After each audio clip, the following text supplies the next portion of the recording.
Sejumlah upaya terus dilakukan agar dampak asap dari kebakaran lahan tidak membahayakan masyarakat atau hingga ke negara lain.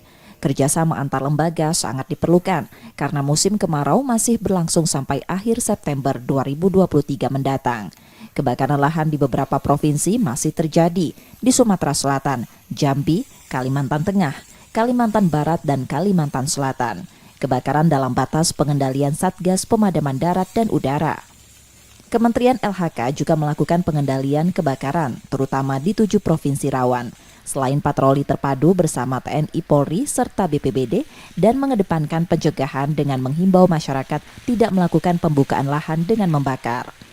Jadi tim Satgas yang ada di 7 provinsi ini, satu lagi tambah dari Provinsi Nusa Tenggara Barat ya, itu sudah melakukan langkah-langkah pencegahan, upaya-upaya kolaborasi bersama di tingkat tapak, melakukan himbauan penyuluhan kampanye kepada masyarakat secara luas agar melakukan tindakan-tindakan antara lain pemungutan lahan dengan tanpa bakar. KLHK mencatat, rentang Januari hingga Juli 2023, luas kebakaran lahan di Indonesia mencapai 90.000 hektar atau 2,5% lebih luas dibanding periode yang sama tahun lalu. Di Sumatera Selatan, luas lahan terbakar sudah mencapai 1.178 hektar. Rizky Nurmizan, Kompas TV, Palembang, Sumatera Selatan.